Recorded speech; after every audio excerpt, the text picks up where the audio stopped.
Today is a not so special day, but it is the day that I was born.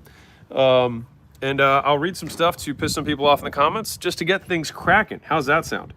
Don't say I never did anything for you. Then I'll chat about some stuff that I think might be a perfect segue for today. Is that cool? And then we'll do some quick Q&As. And this is all part, for those of you who are joining in, of my 30 for 30. You know, as in I'm going to try and do live for 30 days-ish. And so, yeah, let's begin with the tweet that has pissed everyone off. Your level of maturity is inversely correlated with how much you want other people to celebrate your birthday. I've never admired anyone who insisted his birthday was a big deal. And I want to be really clear. I think celebrating other people's birthdays, absolutely. Honoring people for being alive, for making this far, all for it. I think the difference is when you demand everyone do it for you. I think that's where you get the this is my birth week, this is my birth month, all that kind of stuff. And I think that is the wrong direction on entitlement. My 2 cents. Obviously, you know, it's all it's worth, and you can take it for what it is. But on this not so special day, one of my team texted me this thing, which is my favorite text of the day. And he said, "Today is the day Genghis Khan died, and you were born." Quote from the Khan: "There is no good in anything until it is finished." And I love that. It's all about starting what you finish. And so I'll read this to you because I've had a lot of deeper thoughts on my mind lately, as I think when you hit whatever deadlines you have. Stand tall, don't crack, endure, you can die tomorrow. Today you do the only thing you can do. You fight, you rage on, you do what you came to do. You finish what you started. No matter how much it costs, how long it takes, or how much it hurts, because you said you would. Being cringe is the tax you pay when you start to prove to the world that you care more about what you want than how you look. One of the things that no one tells you about delayed gratification is that once you learn how to do it, you keep doing it until you die, and then what you delayed never happens. Your goals will become easier to accomplish when you become harder to distract. Whenever you get worried about not achieving your goals, just remember there's plenty of room at the top because the majority of people are just whiny, overweight, in debt little bitches. You'll blow past them so fast it'll look like they're standing still, because they are. Be more dangerous than the forces that hope to destroy you. Make reality your bitch today. If you do not have courage, nothing else matters. So with that being said, as our premise for today, as we get cracking and lacking, I thought I would I had this little video that I put some notes together for you that I think you might like. I think the goal of youth is optionality, and the goal of adulthood is commitment. And these two things are at odds. And I think that at some point, you have to reconcile which one you are. Are you still stuck to your youth, or have you decided to become an adult? An adult means you eliminate alternatives. You walk through one-way doors where you know you can't walk back. It's difficult to undo a marriage. It's difficult to impossible, possible, but not really, to undo a child, right? There are some one-way doors, and I think that a lot of the best things in life come on the other side of commitments. And I think that we have a society that overemphasizes the value of optionality. And the reason that I said what I said earlier, which is that if you delay gratification, optionality in a lot of ways is delaying gratification. It's this idea that I'll keep my options open. But the thing is that options only have value when they are exercised.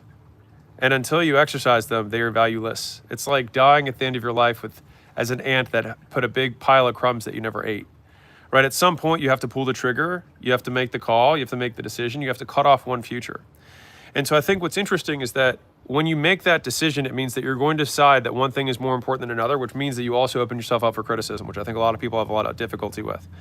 And so I want to give you 10 priorities, which make no sense at all, because priority only recently in the English vernacular was ever even used in the plural. Until about 1950, it was only priority.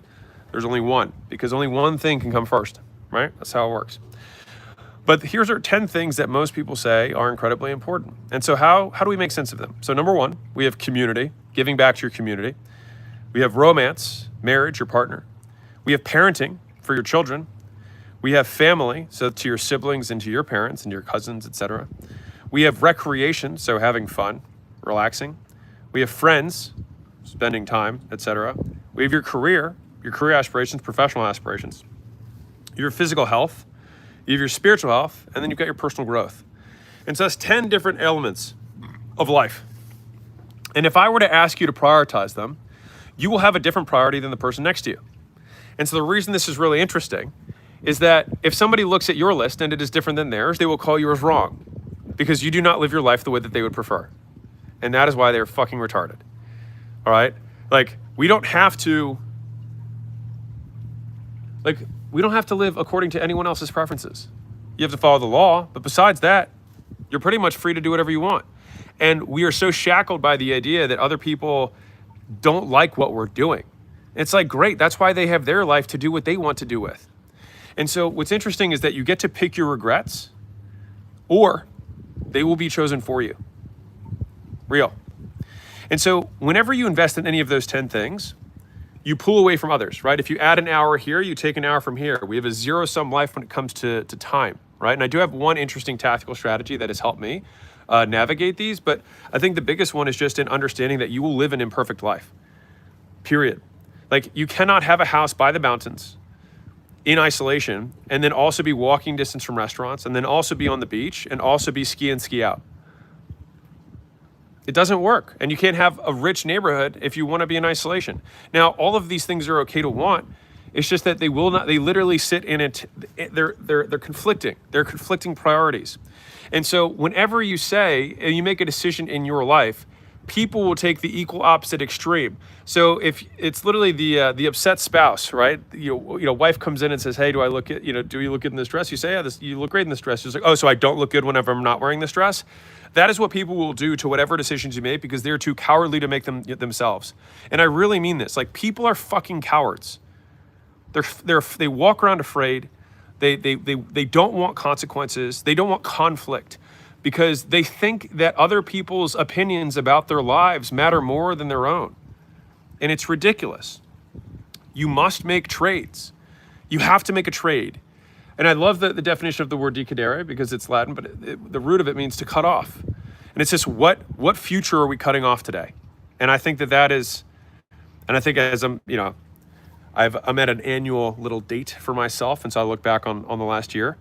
And I think that your maturity level is directly related to the amount of commitments that you have made, the number of people who rely on you. And if those commitments are the elimination alternative, it means that you've cashed in optionality, right? You've chosen to do things in lieu of others. And so even if you were to divide your life into 12 hours per day, so let's assume that you've got 4 hours for eating, showering, hygiene, all this living, right? And let's say 12 hours is the hours that you can just be focused, right, on anything. If you were to divide those, we've got those 10 things that I outlined. If you were to give an hour and 10 minutes per day to each of those things, it's like, okay, you're gonna do an hour and 10 minutes to your career, an hour and 10 minutes to your spirituality, an hour to 10 minutes to your family, an hour and 10 minutes to your kids, an hour and 10 minutes to your relaxation time, an hour and 10 minutes to your physical health. Like, you go through it and it's just like, I can't do it all. It's like, right, you have to make fucking trades. It's what it is. And so I'll just say, as somebody who has, I would say, min-maxed to a degree on some of those traits, really helpful to just order them for yourself. Which of these is most important for you? And this is the one tactical tip I've got. This is it. This is my one tactical tip. Try to do things that check multiple boxes. So, for example, the reason that lifting with friends is so valuable to me is that I lift with people I work with who I'm also friends with. And so it checks off recreation, it checks off a degree of career growth, it checks off physical health. And so I get 3 or 4 boxes checked from this one activity. And so I'm able to block more time with it. And there's probably some version of that for you that you can do for 2 or 3 things. And I'm not saying you're gonna get it for everything, but every once in a while you can get lucky and you can check a few boxes with one action, right? No extra time. And so I think that's a big W. Now, I think that you will do the best that you can to manage these things. And at the end of your life, you will think to yourself, it would have been nice to do these other things. But when you say that, you do that from the position of having already earned the benefit of your existing trade. And so what we want is the benefits of the trades that we did not make and the benefits of the ones that we did. And so we look at the benefits of a different priority being first. and then saying, man, it would be nice if I was also hyper spiritual. It would also be nice if I was in the best shape. It would also be nice if I had the best marriage. It would also be nice if I was a great parent. It would also be nice, et cetera, et cetera. But you can't trade everything in. And so basically, like, you get to pick your regrets. You get to pick the things that you say were less important. Otherwise, they will be chosen for you. And I think what's really interesting is whenever I think this to its natural end, I think to myself, I am the problem. So let me explain. I think we always want what we can't have. And I think this is an inherently human trait, right? Single people want to be married. Married people want, to be single. People with no kids want kids. People who have kids want a night off. Employees want to start their own business someday. Employers are jealous of how their employees can clock out and not take their work home with them. There's just countless examples of whatever you don't have is what you want. Because right now, everyone who's listening to this, you have accomplished things that you said would make you happy. Like, there's something in your life right now that earlier on in your life you said, if I had this, I would be happy. And yet here we are. And so whenever I think this, I just think, like, I am the problem. Like, I am the constant. Like, the constant source of dissatisfaction is me. And it's just because we want it all. But you go to a store where there's 10 amazing shoes and each shoe is $100 and you have $100 in your wallet. And in order to justify our decision, we make everyone else feel bad about buying a different set of shoes than us.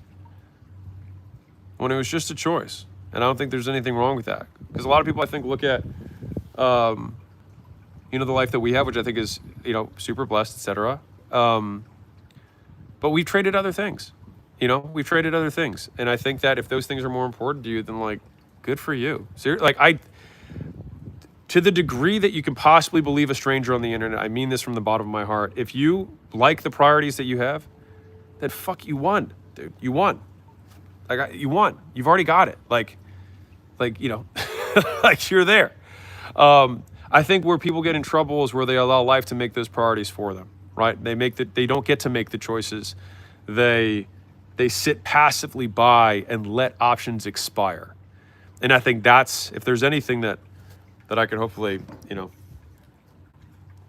transfer, it's, you can be your master of your own life to a degree if you can just say, I'm willing to give up these other things for the things that I care about most. And so that's my 2 cents is take those 10 things, rank them 1 to 10, and then of those, see which one you think is off. As in, like, okay, I said this is number 2, but I don't think I'm really putting number 2 out of 10 effort into this. And I'll tell you 2 for me. I think that I've been not as good of a husband as I probably should have been. I probably should have spent more time with Layla, and I'm going to prioritize doing that, and I've started to do that. And I think that I have a higher desire for friendship than I have in my current life. Like, I see friends sporadically. I would say outside of me, like, lifting, which is basically almost the entirety of the recreational, like, friend time that I have. I had a buddy of mine who was here for my birthday, which was awesome, that Layla kind of surprised me with, which was super sweet of her. And those are very, like, filling to my soul.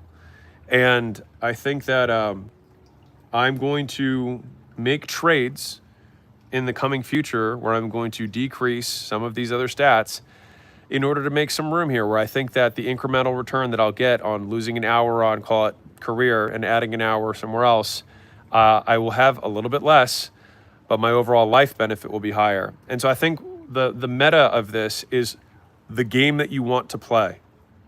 And so I'll give you an interesting story on this. So I can't remember the name of the founder, but he was on David Senra's podcast. And really smart guy, sold his company for like $10 billion, something like that. And he said, you always want to look for the most dominant game. And I was like, that's a really interesting concept. And he said, so for example, MySpace lost to Facebook because Facebook had a more dominant game that they were playing. And so MySpace, for example, wanted to get the most users. That was the game they were playing. That was the metric they were optimizing around. Facebook was optimizing around monthly active users, MAU, which then became kind of like the social media norm in terms of what social platforms are measured by. But that one little misstep in terms of what metric they were optimizing around meant that Facebook was literally paying playing a superior game. And so in thinking about this concept of like, there are subset, superset games. There are some games that even if you're just playing them, you beat everyone else because the game that you're optimizing for is just a superior game. And so I think that, I think this is entirely individual, but if we look at those 10 categories that I outlined, so I'll repeat them again for those of you who are just joining. Let's see if I can get my little list up. So the list is this: you've got community, you've got romance/partner, parenting for your kids, you've got your family, so siblings and your parents, you've got recreation and rest and fun, friends, career, physical health, spiritual, and then personal growth, right? Those are kind of like 10 categories of living. And I think that some people make their entire game one of them. And I think the larger game is trying to win at life and realizing that each of these are components of it. And I don't know if, and I think that you will have different, and when I say this prioritization thing, like people also have a hard time allowing other people to change because it just makes them, it's just intellectually more work. And so it's like, how dare you change your mind in front of me? How dare you, right? How dare you be really into your physical health and then decide that your kids are more important and so you don't work out as much, right? How dare you? And so I think that like people get upset because they're weak. Like people are pets. Like people are so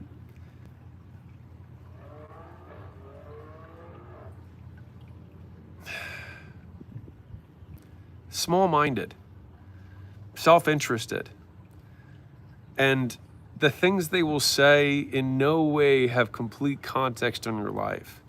And so it's like trying to listen to 100 people that know 2 sentences about you. None of their opinions matter because the person who has the most context on you is you. You're the only one who has to live with you. And I know obviously it's hard because when we're kids, we're raised to listen to other people, and shame has a very good place in society. You should feel bad if you do things that hurt people, and like those things work for enforcing social rules. So it's this very odd, dichotomy between, it's good to have other people on the outside telling you, hey, maybe you shouldn't be a fuck ass. But at the same time, being able to differentiate between, call it, law-breaking activity and rule-breaking activity, which I see is very different. So we have legal laws, right, that have written out consequences that we have determined, like it or not, that you have to abide by to live in whatever area you're in, right? But then there's rule-breaking that's spoken and unspoken. And so many of you get different cultures, different rules, your parents have different rules. And it's realizing that there are no consequences, or the consequences that happen from those rules are not nearly as severe as we think they are. And so the reason that I opened the book with offers with only 3 words, which is there are no rules, I guess that's 4 words, is because it's always a reminder myself of like, what rules am I being weighed down by right now that I'm choosing, like what box am I living in that I'm unaware of, that has invisible walls that is keeping me in. And so with that, I think we can, let me get my team. Let's do some Q's and A's. I'm down to do a little bit more life stuff today because that's the mood that I'm in. And so if you have, it can be business. Business is life. That works too. Whatever you guys need, I'm here. So let's do this. All right. I'm going to read this one. All right. So my name is Brian. My family owns an aerospace parts manufacturing company. We did 30 million in revenue last year, and I want to grow it to 100. I'm stuck in the middle of a family conflict. My parents co-own the business and wants to sell it. They own 51%, so they control the decision, while the other wants to keep it and grow. Okay. I grew up being told to never join the family business because of how much stress it puts on the relationship, but I joined anyway. Now, one parent won't teach me their side of operations, so if they left, I wouldn't know how to run that part of the company. How do I convince my parents to keep the business and let me help scale it instead of selling it out from under me? You ask an interesting question, because I honestly don't think it's your choice. So I'll give you 2 different answers to this. I think from a moral perspective, I think your parents have earned the right to do whatever the fuck they want with their business. Can you imagine, like for a second, just play this out for a moment. Imagine, acquisition.com, we're 30 years in the future, right? We're doing a gazillion dollars. And, the kid that I have is like, how do I convince my dad to not sell the business? I'd be like, bro, this isn't your fucking call. Like, this is, I mean, like, you've lived a great life. This is not your call. My 2 cents. Now, the self-serving side, I will answer this way, which is, I think, defining what we want to have happen. And then I like to ask the question, what would it take? And so if I want something from somebody who does not want to give it to me, I ask the question, what would it take?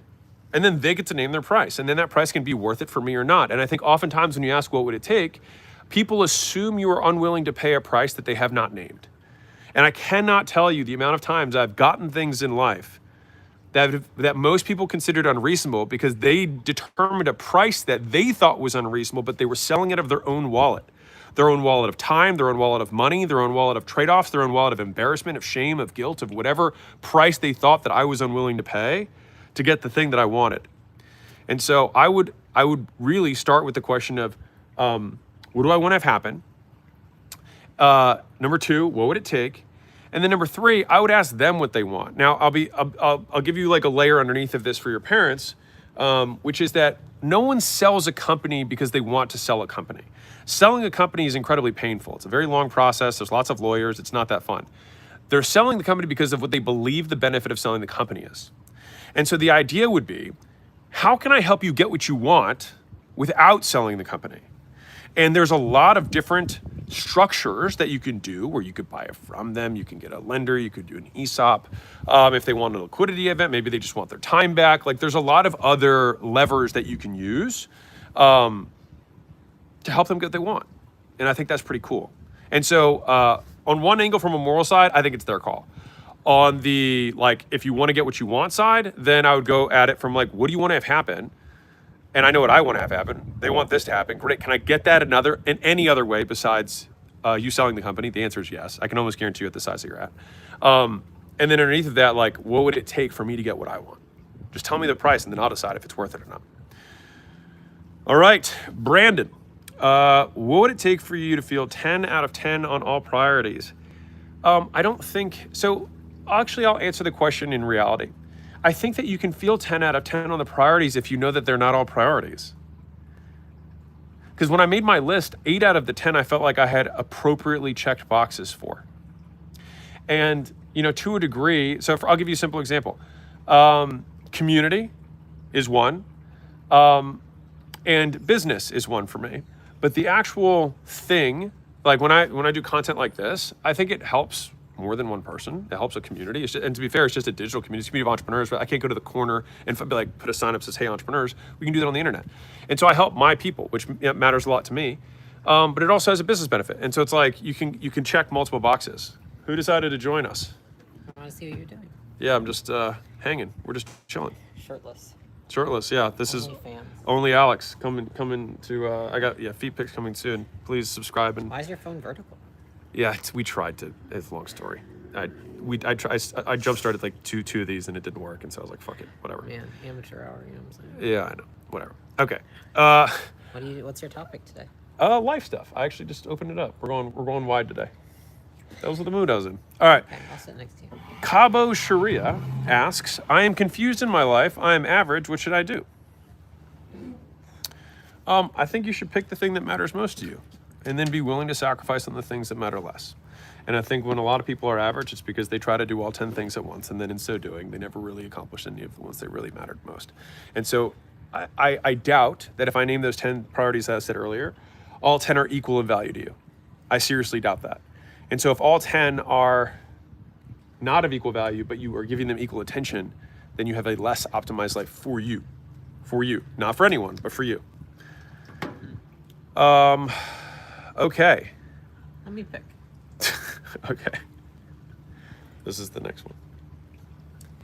Did you ever have a hard time leaving friends behind? I'll come next to you. Okay. I'm too big for you to be too close to me. We're going vertical. Here we go. Maybe we need to make out to make it close enough. That would be not the right thing to do on here.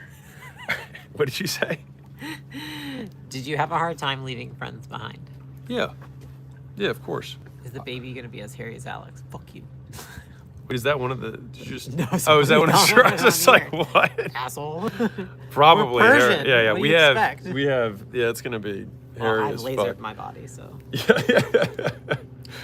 It's gonna come out naturally with back hair. It'll be great.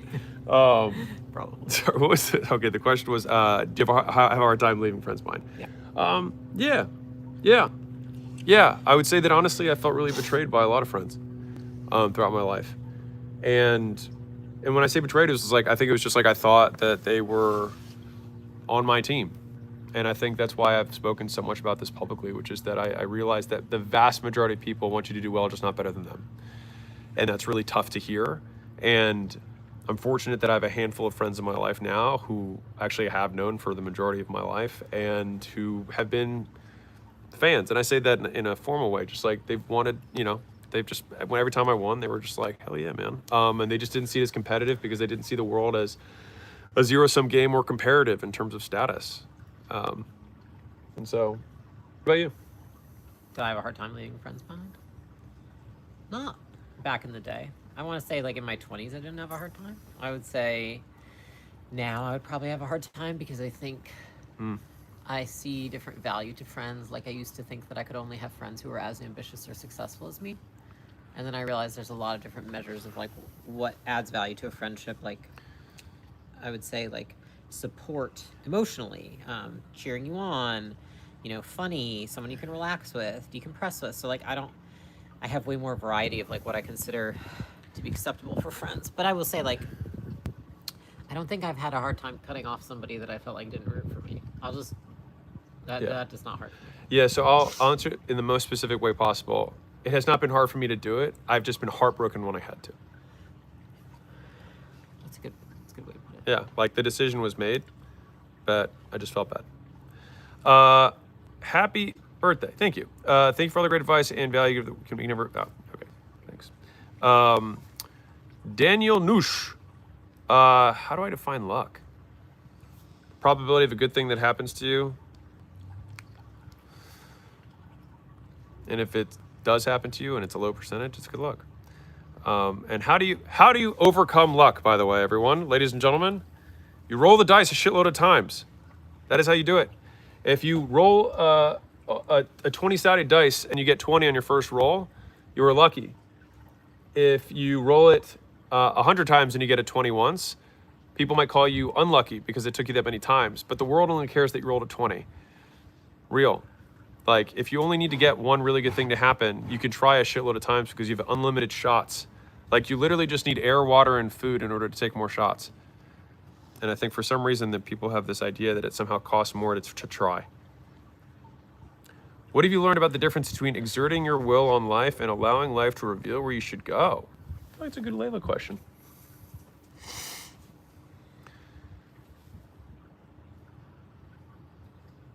Because you don't know what to say, or because No, I thought you Really? sold this. Why? You said this whole year was about like acceptance and like things that were out of your Oh. control. Well, You got pregnant this year. I don't know if you remember that. That was a big deal.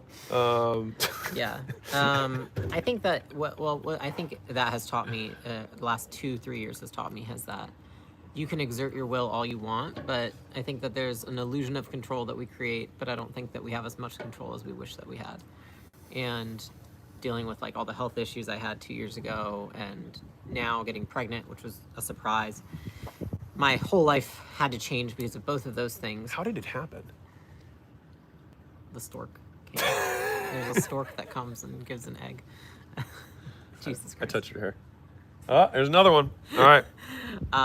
I think what it means is like things are going to happen that are outside of your control and outside of your discipline or willpower. And it's a matter of recognizing when that has happened. It's like the serenity prayer. It's like that I relate to so much, which is like, I think if you apply that to life, then... Some people might not know what the serenity prayer is. I know, I was just like, am I going to mess it up? Go for it. Yeah. Well, you went to Al-Anon. Did they do it there? Yeah. What is it?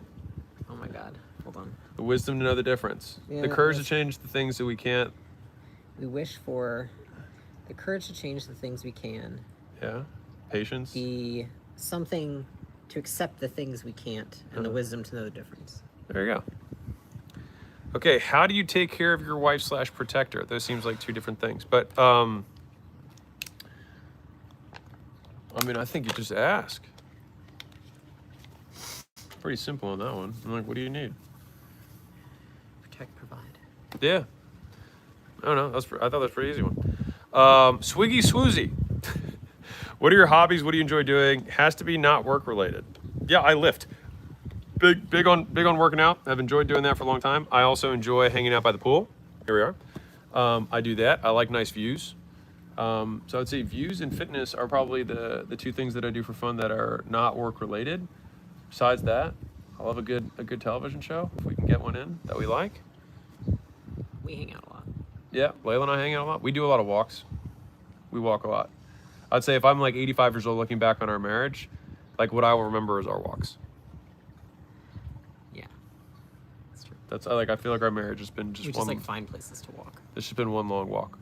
Because I think that's where, at least I feel like we have our best conversations is walking. Some people are like, it's, conversations when you're driving or conversation when you're walking. I would say like there's the two times when Layla and I get our best conversations in, because it's like you have just enough focus that you're, there's no distractions, you're not on your phone, and there's no one around, and you just get to be present with each other.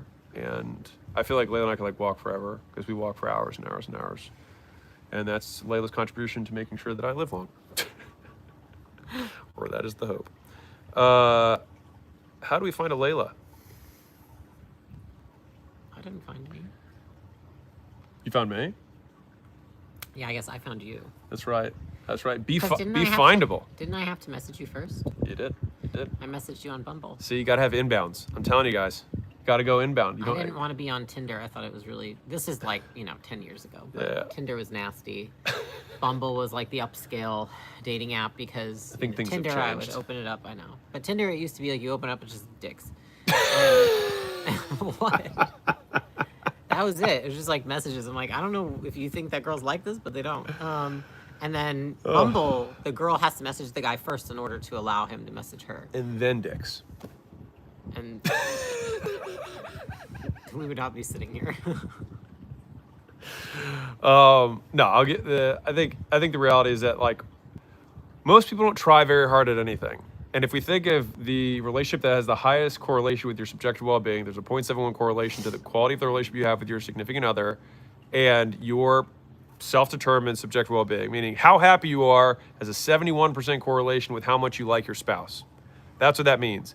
And so you think about all the shit that you have in your life, and you've got one thing that's got a 0.71 correlation with it, like probably worth going on more than 5 fucking dates. And so I think one of the things I admire about Layla is that she was like committed to doing one first date a week of just like, I'm going to go have froyo or go have coffee or whatever the thing is. So, and she just was like, yep, not the guy for me. I'll go to the next date, and just was like, so militant about that. And that's how she got, like, volume negates luck. Like, you have to talk to more people. Like, think about, like, imagine for a moment that you have one hire and you have to stick with them for the rest of your business as your partner. Like, are you gonna interview 5 people and just pick one? But like, that's how most people are living their romance lives. It's like, okay, I went on 3 dates. It's like, dude, just go out there. And of course there's like, guys are getting shot down and it's harder than ever. It's like, okay, well, it's both sides there. Like, get in shape, be gainfully employed, don't smell bad, and then take a lot of shots. Yeah. Like, you can wish the world were different or say that it's not fair, and you know what? You're probably right. It also doesn't really matter. Not for you. The world's not going to change for you. So it's like, this is the game we play. And like, you can hate the rules, but it's not going to change the game. Thanks. You really, like keeping the energy high here. You mentioned like post-lunch insulin drop. Jesus, you know what I here mean? we go. The baby's All right. taking my energy. Sapping the life from you. That's right. He's being strong. That's right. Keep going, buddy. Suck the life out. All right. You've mentioned your goals are what matter more than anything else in the world when defining love. How do you figure out your goals? How do you know those are your true goals? I don't think you're going to know what your quote true goals are, because it means you have to have like some objective. Like, how would you find out? Like, one of the sayings that I like a lot is that there's many ways up the mountain. It's another way of saying there's a lot of ways to skin a cat, which is if you look at a mountain and there's 3 or 4 paths up the mountain and they all get you there, is any path more correct than another? One might be faster, one might have more rocks, but all the paths might get you to the top of the mountain. And if that's the case, then like, were you wrong by taking one path? And so if you have 2 or 3 versions of your life, the likelihood is that you probably would be okay with most of them. And so we delayed these decisions. Like, people sit at the bottom of the mountain, never taking a first step because they think that they have to pick the correct path when all of them will still take them there. And delaying it is what's actually preventing you from hitting your goals more than picking the right path. I think it's also... That was pretty good. That sounded nice. Was it the last line? Yeah, the whole thing. That was pretty good. It was zingy. It was I zingy. was It just was a thinking little about it. zinger. Well, it was like, how do you figure out your goals and know they're your true goals? It's like, What's a true goal? what is it? Yeah, that's what I was gonna say. It's like, how do you even know what a true goal is? It's like a goal that's in line with your values, a goal that is in line with the life you want to live. Like, I think it's difficult to.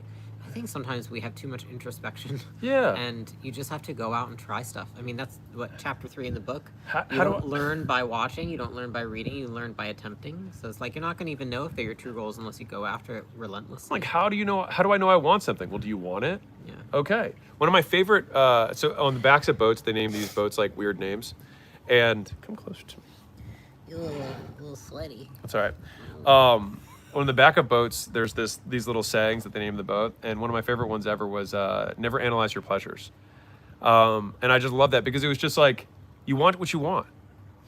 Like, what's the point in like saying like, oh, why do I like vanilla more than chocolate? Who cares? And how would you know? You like what you like.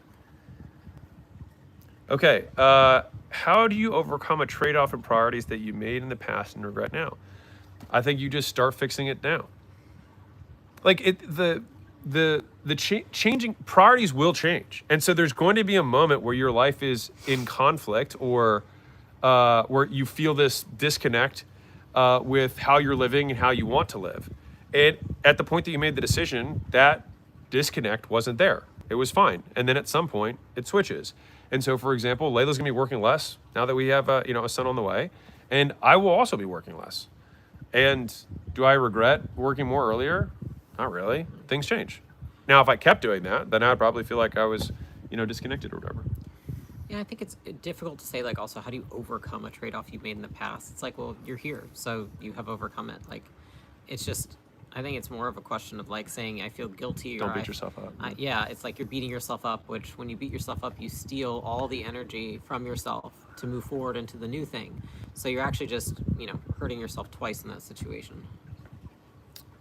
How many years did it take you to develop the skill of confronting the hard task, especially when you're confronting the hard task and the more unknown unknowns pop up? I do not think that takes years. I think that takes days. Yeah, or seconds. People really, like, if you study anything about behavior change, people really, really overestimate how long it takes to change.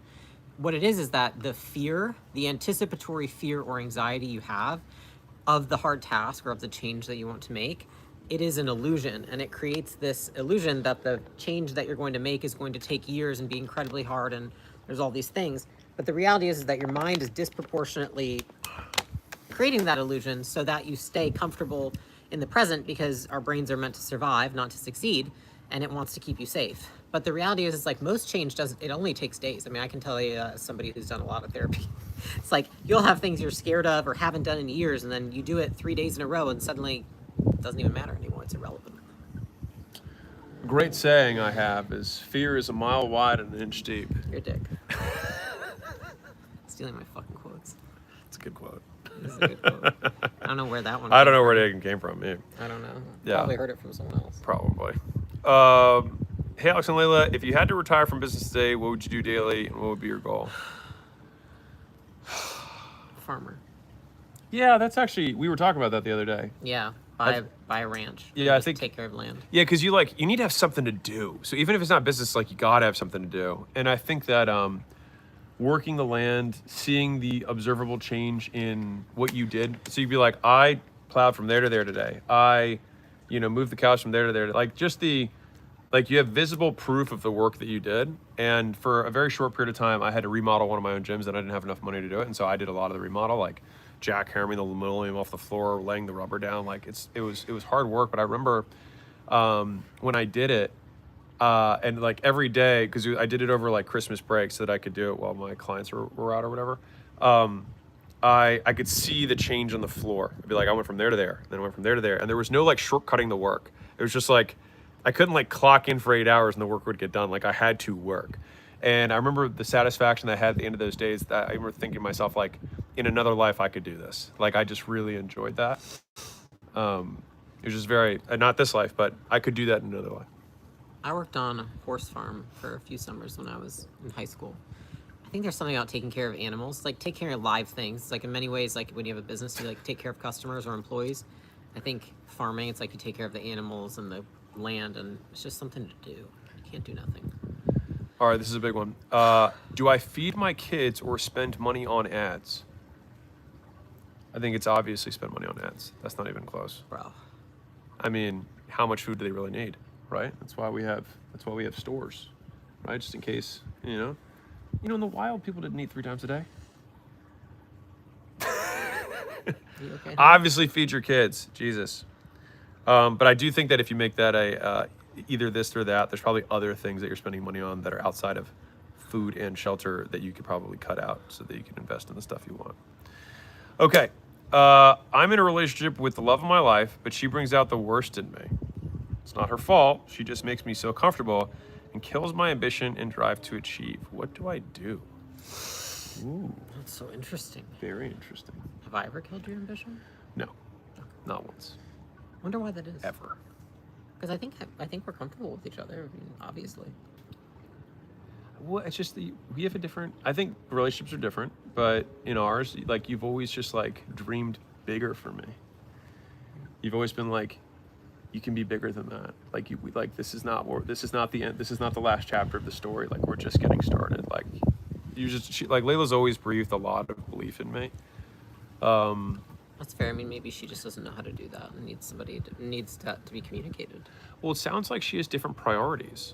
It sounds like if she's comfortable with the way you live now, it means that you have different goals than she does. And not necessarily that's wrong. It's just that needs to be reconciled at some point. How do we know that, though? Because it might just be that, like, he's reinforcing her for keeping him comfortable at the same time. But I feel like if he had different goals, like if she wanted more from him, she would probably say that. Oh, well, that's fair. Yeah, that's fair. Okay. So I think that you have to decide whether you want your goals or... So we got options here. Option 1. Well, option 1, communicate. Yeah, that's what I'm saying. Okay, I was like, don't break up immediately. No, I'm not saying you break up. I'm saying like let her know.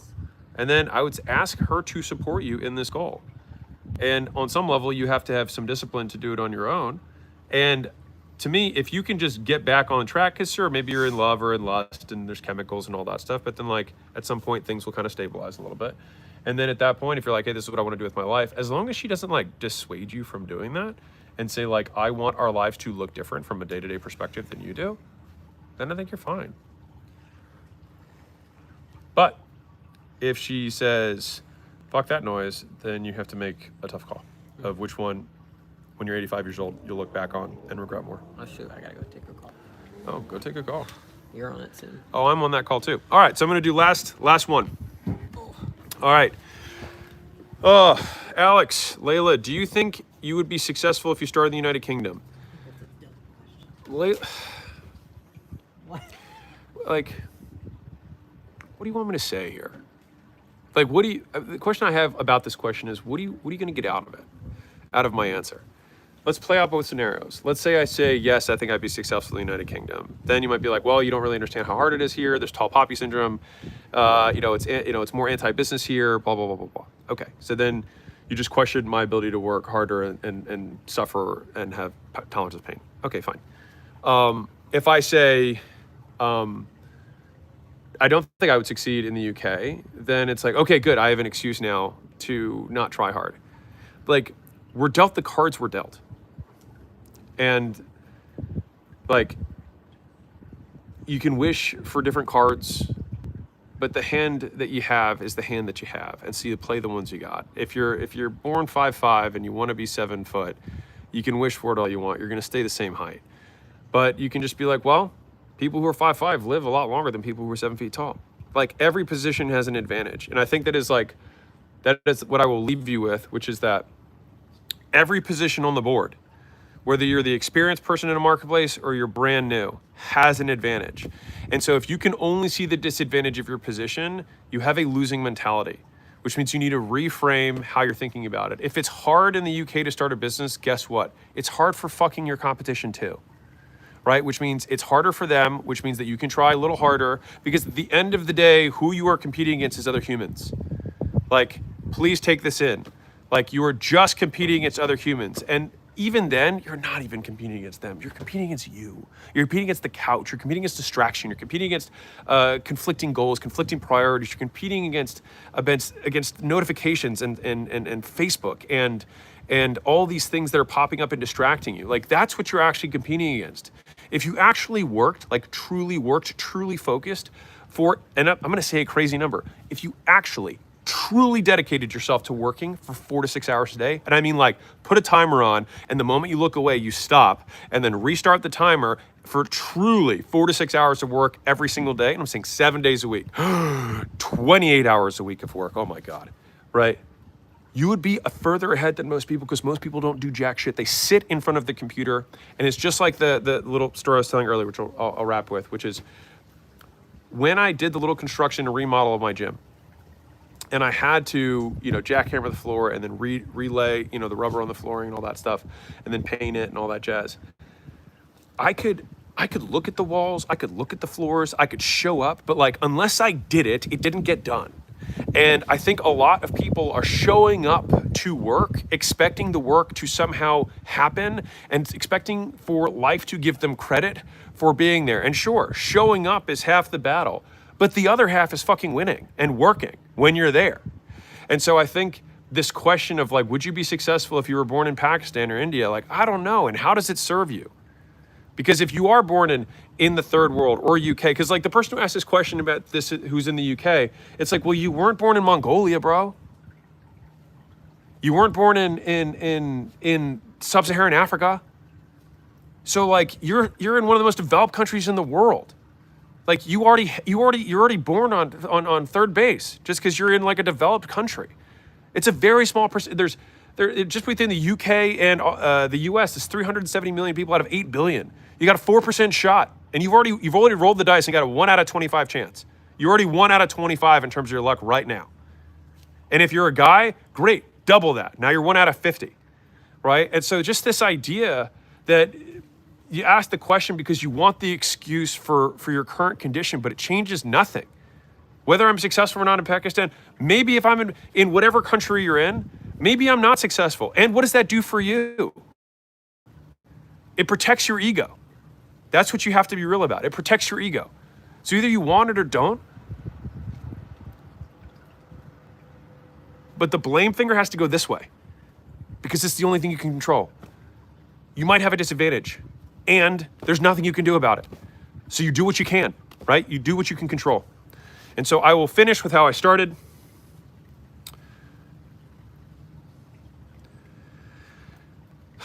Stand tall, don't crack, endure. You can die tomorrow. Today, you do the only thing you can do. You fight, you rage on, you do what you came to do. You finish what you started. No matter how much it costs, how long it takes, or how much it hurts, because you said you would. With that, lock in. Appreciate you guys. Hope you guys had an amazing and enjoyable live. And I'll see you guys on the next one. Bye.